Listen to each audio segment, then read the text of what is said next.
ഉപദ്രവിയെ ചുരുക്കലാണ്. ഉദാഹരണം പറയാം. ഇപ്പം നമ്മുടെ നാട്ടിൽ പുതിയ രീതിയാണ് എന്തെന്നറിയോ?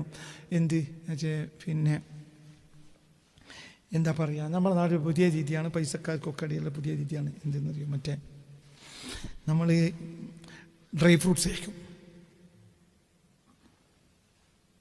അതായത് തോന്നിയത്ര അണ്ടിപ്പരിപ്പ്, തോന്നിയത്ര ബദാം, കാരക്ക, ബദാം, അണ്ടിപ്പരിപ്പ്, ഉണക്കമുന്തിരി, പിന്നെ പറഞ്ഞോടി, പിന്നെ പിസ്ത, ആപ്രിക്കോട്ട് ഒക്കെ തിന്ന് പാണ്ട എന്നിട്ട് പറയും ചെയ്യും, ഞാൻ ചോറ് ഒഴിവാക്കി.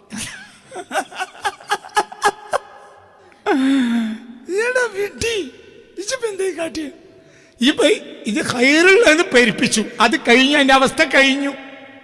എൻ്റെ നാടിൻ്റെ അവസ്ഥ കഴിഞ്ഞു. ത്രിദോഷങ്ങളെ നിയന്ത്രിക്കാൻ നിനക്ക് കഴിഞ്ഞില്ല. പുണ്യ റസൂൽ ഏറി വന്നാൽ 7 റുത്തബ കഴിക്കുക. അതുമ്മ തന്നെ എന്ത് കൂട്ടും? കക്കരി കൂട്ടും. കക്കരി തണുപ്പുണ്ട്, റുത്തബിൽ ചൂടുണ്ട്. അപ്പൊ ഇതിന്റെ ചൂടിനെ ഇത് തടയും, ഇതിന്റെ തണുപ്പ് തടയും. അപ്പോൾ സന്തുലിതപ്പെടും ബോഡി. ഇതെന്നാ പറയണത്? 1400 കൊല്ലങ്ങൾക്ക് മുമ്പ്. ഈ 1400 കൊല്ലം മുമ്പാണ് ഇത് വാഗ്ബടന എഴുതുന്നത്.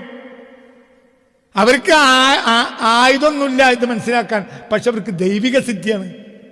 എൻ്റെ മുന്നിൽ 100 വട്ടം ആയുധം എന്തുണ്ട്, ഇതൊക്കെ മനസ്സിലാക്കാനുള്ള മെഷീനറീസ് എനിക്കുണ്ട്, പക്ഷെ നിനക്ക് അന്തല്ല. നിങ്ങൾക്ക് പറഞ്ഞ മനസ്സിലാ?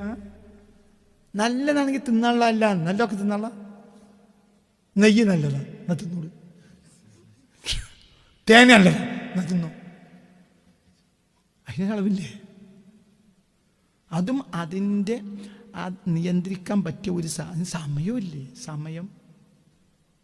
വെള്ളുള്ളി രാത്രി കഴിക്കരുത്, തൈര് രാത്രി കഴിക്കരുത്. തൈര് നല്ലതല്ലേ? ആണ്. എപ്പോൾ?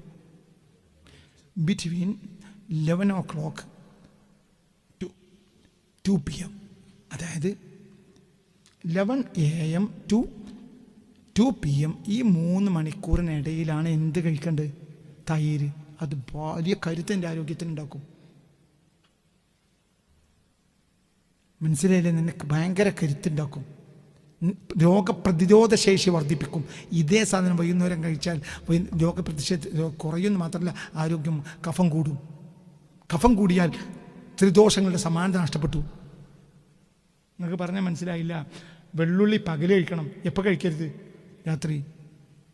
ഉള്ളിയൊക്കെ